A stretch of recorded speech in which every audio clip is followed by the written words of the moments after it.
Hello, what's up everyone? Welcome back to my YouTube channel, Vassal of Chaos. So, today's video is about the Arc of Osiris documentation of CMNK or Knight's Bride. Alright? So, I'm going to show you how do we beat down the enemy which have much more higher power than ours. So it's about 100 million differences. So you might want to see that one. Alright, if you want your game to become GG, then preparation is the main key there. So what I've been doing in there is that I've been dividing the whole AOO participants into 3 teams. It's red, green, and blue. Alright, so I was about to implement my own strategy in this game, which is called dual rally strategy. So, both of the red and blue team are going to launch rally directly when the games begin. So red team is going to launch the enemy right obelisk, and blue team is going to launch the enemy left obelisk. Alright? So the green team is responsible for, to capture our own obelisk, so that the red team and the blue team don't have to be afraid to lose it. Alright, so without any further delay, I'm going to show you how did we implement this strategy in the AOO battlefield in 3, 2, 1.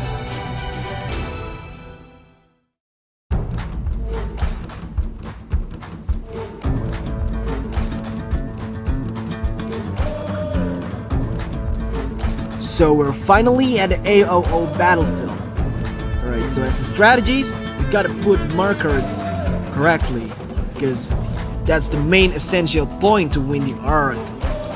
If you guys thinking that this game is a pay to win, that is you're wrong, alright? Because it's 30% money and 70% skill in order to win this game, alright?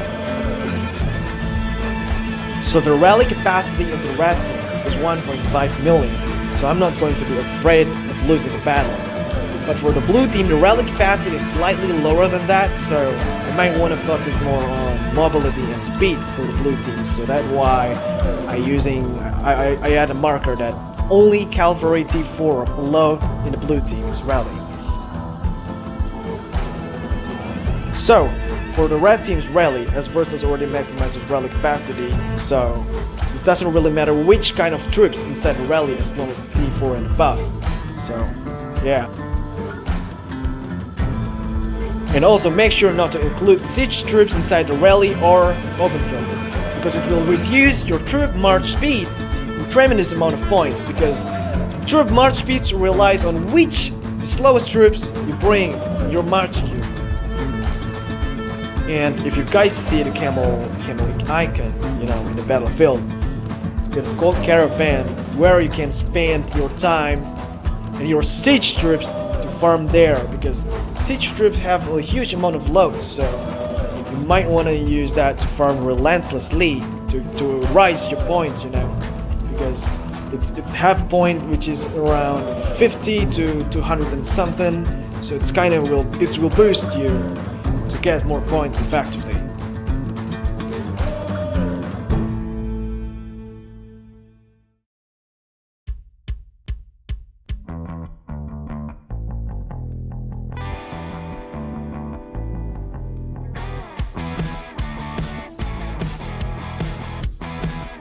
Alright, both of the rally have been launched, and we are going to take the enemy obelisk at once.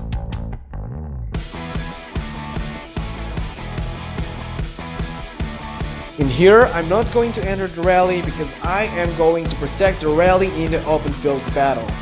So, I'm using Edelflat here that is so perfect to repel the enemy from attacking versus rally. Alright, so I'm gonna use Scipio as her secondary because Scipio provides her additional troops capacity.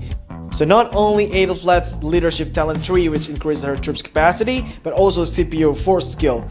And also I used the troops capacity buff before starting the AOO, so I managed to reach 230 capacity for Edelflat.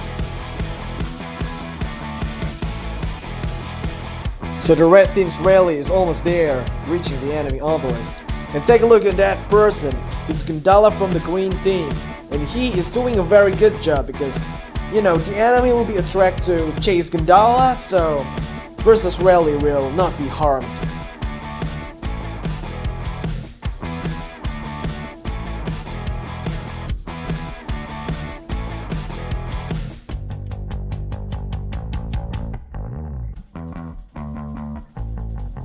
Alright, so I'm going to do the same here together with Armageddon, because the enemy there, as you can see, they have Manimoto and Cao Cao. Alright, so I might want to repel those Manimoto, because Manimoto is very dangerous if he fight against a Rally. Alright.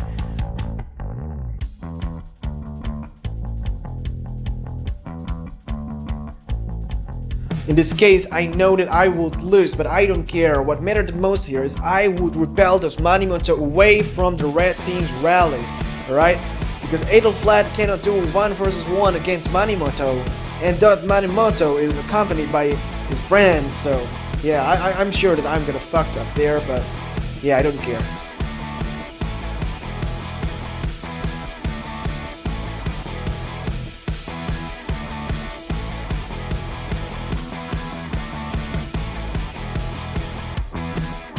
Armageddon was really doing a great job there. He covered my back so that the enemy Manimoto went home, so that the red team's Rally would remain unharmed.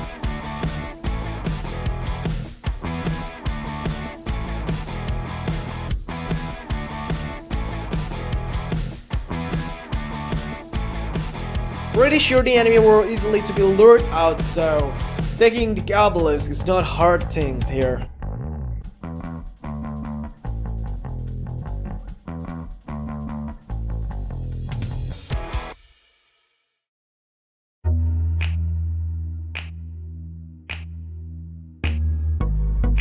The blue team there was really doing a great job too. They have taken the obelisk and managed to repel the enemy forces. You know what I like the most from this AOO is that we got 17 teleport chances, right? So we got 5 each from our occupying our own obelisk, so basically we got 10. And I used the additional teleport skill, so we got 5 more, making it 15. So, by occupying enemy obelisk, we get 1 each. So, by the blue team and the red team occupying both of the obelisks, resulting 17 adds a total. Hey, take a look at that. The enemy was doing a solo hitting the obelisk, which was previously taken by the red team. So we got more than 1 million inside, so solo hitting is not gonna solve anything. It's gonna be hurting themselves. And the green team is also doing a really great job because they have stayed there on time even before the arc has been unlocked.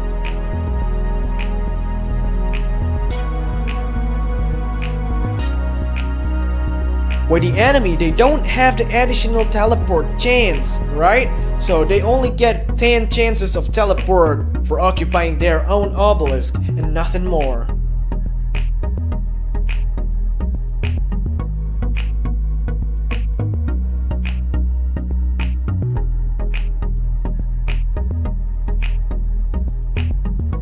Alright, the red team have been teleported successfully there to support Versa, the enemy obelisk. Alright, so what are they going to do is that they're going to burn the enemy whale in there, because the enemy is so tough on the red team side, right? So you might want to repel that one.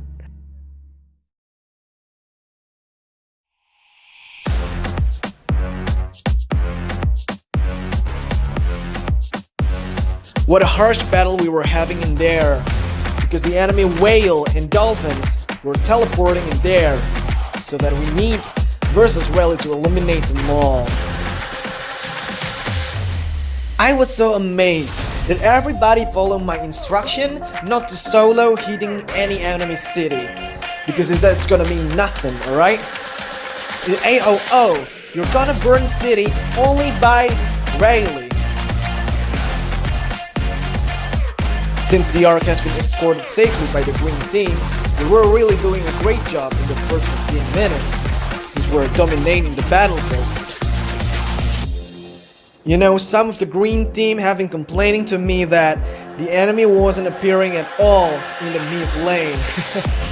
Well, it's because all of you have been doing a great job so that the enemy have their priority to take the obelisk back rather than take the arm.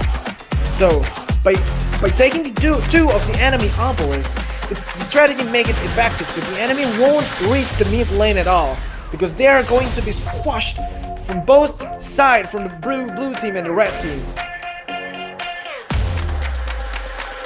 We'll take a look at that one. The red team has successfully learned how to inject the rally with more troops, right? So that Julius Caesar, you can see that his health is low, but he is going to be injected with more troops so that the enemy recharge will be taken down.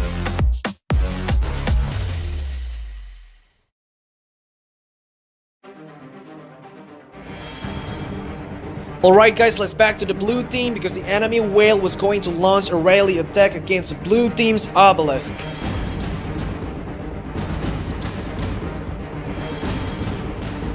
Alright, so I immediately teleport there to provide the support in an open field battle.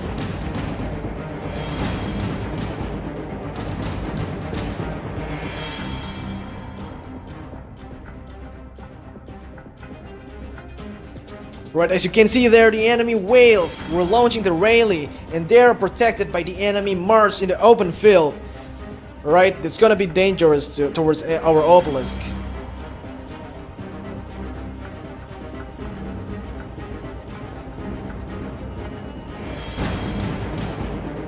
So Ventius and Oli, they're both doing a great job because they are separating the enemy not to enter the rally. Right, so me, together with the rest of the blue team, were able to take the rally down. But I just realized that I got screwed up with this one because the damage we dealt when we're surrounding the rally is much more lower than the damage that the rally dealt back to us. And it will be too late to pull back our troops that surrounding the rally. So I was still ordering the rest of the team to surround the rally. And boom! Check it out! So I give the red buff, so it will give to 80% bonus of the damage, and everybody was hitting the rally, so we managed to increase the damage until 9,000, making the rally to lose most of their troops.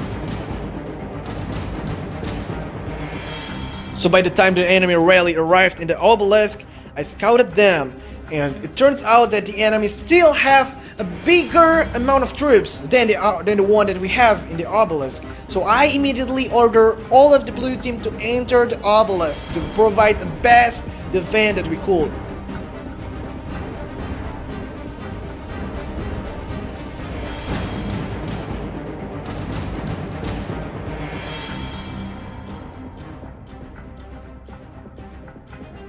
The battle was so harsh, and at first I was not thinking of winning this, but suddenly when everybody entered the obelisk, finally our capacity reached more than the enemy rally, so we managed to repel and push the enemy back out of our obelisk.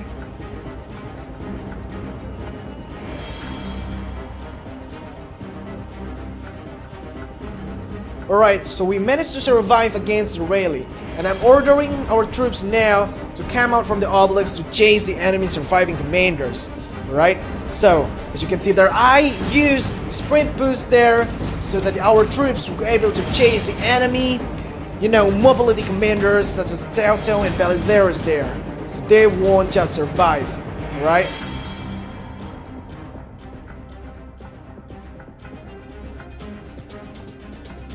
Whoa, there was a hard battle against the enemy whale, and I was so shocked about that, but I was so happy that I was able to take him out.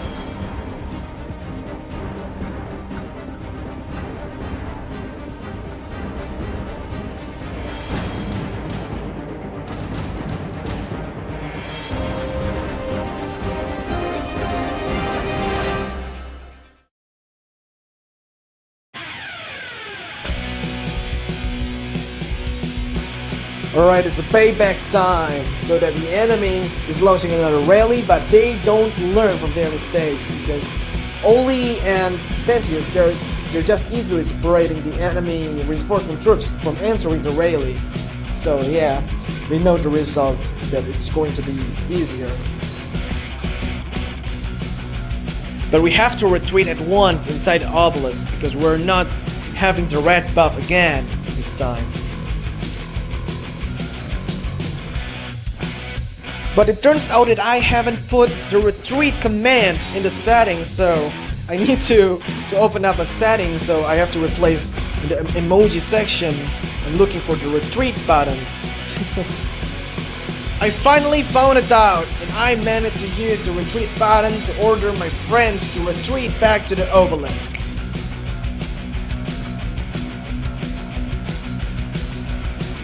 So, by the time we wait for the enemy rally to approach our obelisk, I'm going to tell you which skill in the AOO that you are going to avoid. So I personally would rather to avoid using healing skill, because I know that it will give you a tremendous amount of heal, like 15,000 per people, right, in the area of effect. But I would rather prefer to use, attack buff, because it gives you 80% of attack damage.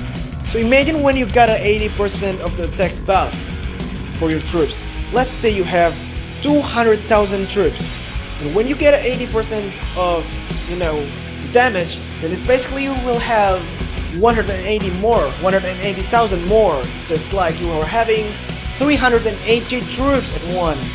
It's 10 times more value than a healing skill, as you can see there. And the healing skill, which provides you 15,000 of amount of heal, it costs 6 energy. While using the attack buff, the red buff that I was using there, it's only costs 2 energy. So it's kind of much more worth it than a healing skill. As you can see there, even though that the enemy leading with the infantry rally, our Manimoto would still be able to, repel back the Charles Martel out.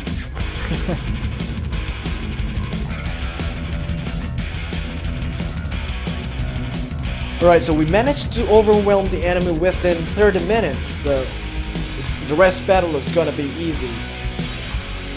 But it surprised me, how did we manage to take down those alliances that have 100 million more power compared to us?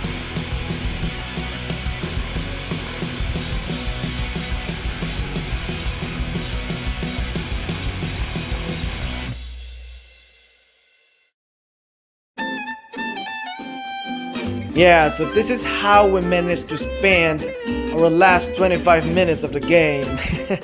So we're basically slaughtering the enemy in front of the gate.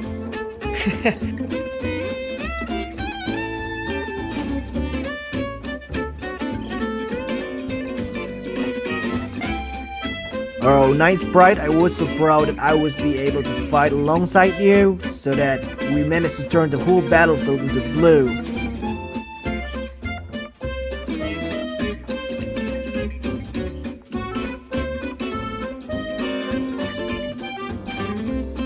It was kinda reminding me of the Dota 2 game, where we're usually standing in front of the enemy fountain.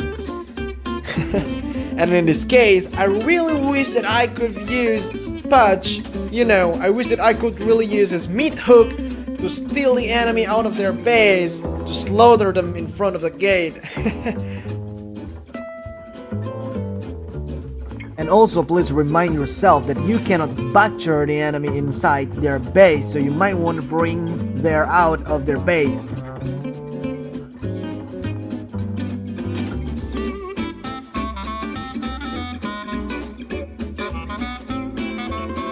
So that's for the decisive battle for the AOO. We managed to win 88,000 against 5,000, so we basically managed to nail it out.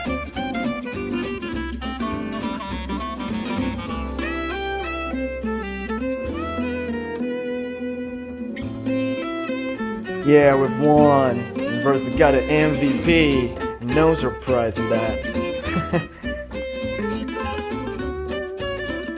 So that's for the decisive battle for the AOO. We managed to win 88,000 against 5,000, so we basically managed to nail it out.